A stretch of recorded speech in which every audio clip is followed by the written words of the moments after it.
नमस्कार दोस्तों, आप सभी का स्वागत है आपके अपने चैनल हिंदी ज्ञान भंडार में। आज हम जानेंगे कि हिंदी ग्रामर में निपात क्या होता है व उसके कितने भेद होते हैं, एकदम आसान भाषा में, ताकि आपका निपात से संबंधित कोई भी प्रश्न गलत ना हो। तो वीडियो शुरू करने से पहले एक निवेदन, यदि आपने अभी तक हमारे चैनल को सब्सक्राइब नहीं किया है तो इसी प्रकार के वीडियो पाने के लिए हमारे चैनल को सब्सक्राइब करके बेल आइकन भी दबा लें, ताकि जब भी कोई वीडियो अपलोड हो तो उसका नोटिफिकेशन आपको मिल सके। तो चलिए आप शुरू करते हैं। निपात वाक्य में किसी शब्द या पद के बाद जो अव्यय लगकर एक विशेष बल या अवधारणा को व्यक्त करते हैं उन्हें निपात कहते हैं। निपात का कार्य क्या है कि निपात जब भी लगेगा किसी शब्द के बाद तो उस शब्द पर एक विशेष बल पड़ता है, कि उस पर फोर्स पड़ता है, कि हाँ दबाव डाला जाता है कि हाँ वही होगा। जैसे कि एक शब्द होता है निपात का ही, जैसे कहा जाए कि तुम कार्य करो, तब यहाँ पे साधारण सा है, लेकिन जैसे ही वहाँ पे निपात लग गया कि तुम ही कार्य करो, तब वहाँ देखिए एक विशेष बल दिया जा रहा है, विशेष बल का बोध हो रहा है। तो निपात जब लगता है तो वहाँ पे विशेष बल का भाव प्रकट होने लगता है। परिभाषा समझिए, निपातों का प्रयोग निश्चित शब्द या शब्द समूह अथवा पूरे वाक्य को अन्य भावार्थ देने के लिए होता है। जैसे ही वह शब्द लग जाएगा उसका भावार्थ क्या हो जाएगा, चेंज हो जाएगा। उसका भावार्थ मतलब कि एक अलग भाव, जैसे विशेष बल का भाव वहाँ पर उत्पन्न होने लगेगा। इसके अलावा निपात सहायक शब्द होते हुए भी वाक्य के अंग नहीं है। जैसे अगर निपात सहायक शब्द तो है, लेकिन अगर वाक्य का में से निपात को हटा दिया जाए तो उससे कोई ज़्यादा फर्क पड़ने वाला नहीं है, इसीलिए निपात को वाक्य का अंग नहीं माना जाता है।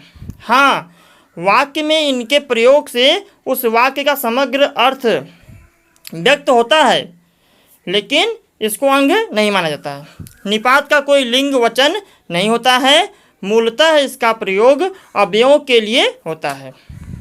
अब आगे देखिए, यद्यपि निपात शुद्ध अव्यय नहीं है, लेकिन सामान्य रूप से यह अव्यय ही है। इसका प्रयोग अधिकतर शब्द समूह के बाद होता है। जैसे समझिए,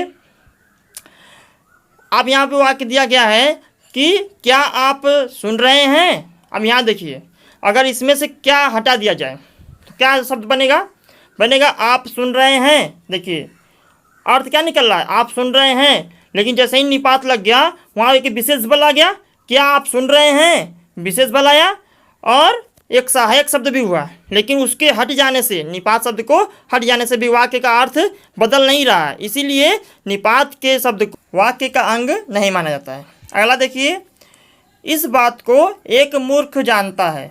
अब यहाँ देखिए साधारण सा अर्थ निकल रहा है, इस बात को एक मूर्ख जानता है, लेकिन जैसे ही यहाँ पे निपात लग गया कि इस बात को एक मूर्ख भी जानता है, तो यहाँ पे क्या बल दिया जा रहा है ना। जैसे ही निपात लगा वहाँ एक विशेष बल प्रकट हो रहा है। तो निपात का बस एक ही सीधा सीधा समझ जाइए कि निपात का एक ही कार्य है कि जब वो किसी शब्द के बाद या किसी पद के बाद लगता है तो उस शब्द या उस पद पे एक विशेष बल का बोध होने लगता है। अब चलिए देख लेते हैं कि निपात के कार्य।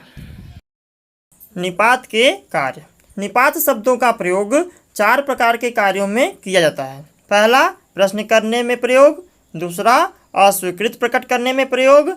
तीसरा, किसी शब्द पर बल देने के लिए प्रयोग। और चौथा है विस्मय प्रकट करने के लिए प्रयोग। अब चलिए निपात के भेद देखते हैं।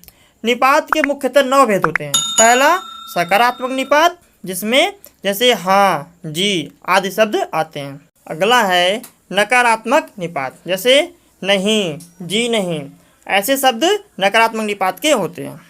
अगला है निषेधात्मक निपात, जैसे जहाँ पर आपको कोई कार्य करने के लिए मना किया जाए, सावधान किया जाए कि यहाँ पे यह कार्य करना निषेध है, मना है, तब वहाँ पे निषेधात्मक निपात प्रयोग में ला जाता है, जैसे मत, खबरदार।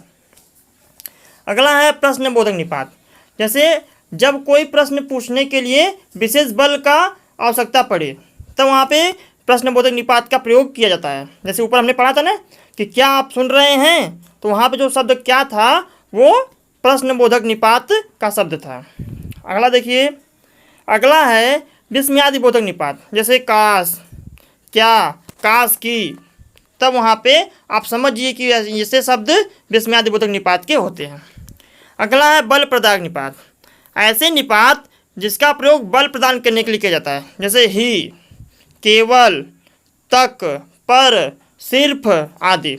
अब ये शब्द जैसे ही लगते हैं एक विशेष बल हो, जैसे अभी हम ऊपर बताए थे कि तुम कार्य करो, अगर यहाँ पे ही लग गया तुम ही कार्य करो तो एक विशेष बल बोध हो रहा है। तो ऐसे शब्द जो बल प्रदायक होते हैं वो बल प्रदायक निपात के अंतर्गत आते हैं। अगला है तुलना बोधक निपात। जैसे शब्द लगे तो तुलना हो, जैसे इसमें सा शब्द आता है, ऐसे और शब्द हैं। तो अगला देखिए, अगला है अवधारणा बोधक निपात, जैसे ठीक, करीब, तकरीबन, लगभग आदि। और लास्ट है आदर बोधक निपात, जैसे जहाँ पे आदर दिया जाता है, सम्मान दिया जाता है, वहाँ पे ऐसे निपात का प्रयोग किया जाता है, जैसे जी आदि। तो देखा आपने, इतनी आसानी से हमने निपात को पढ़ लिया। तो आई होप आपको वीडियो अच्छा लगा होगा। यदि वीडियो अच्छा लगा हो तो वीडियो को लाइक कर दें और हमारे सभी अपडेट को पाने के लिए हमारे चैनल को सब्सक्राइब करके बेल आइकन भी दबा दें। यदि लगता हो कि इस वीडियो को किसी को आवश्यकता है उसको शेयर भी कर दीजिए, क्योंकि ज्ञान बांटने से ही ज्ञान बढ़ता है। और हिंदी ग्रामर से कोई भी प्रश्न अगर आपको पूछना हो तो आप हमें कमेंट करके पूछ सकते हैं। तो मिलते हैं अगले वीडियो में, तब तक के लिए धन्यवाद। Thanks for watching.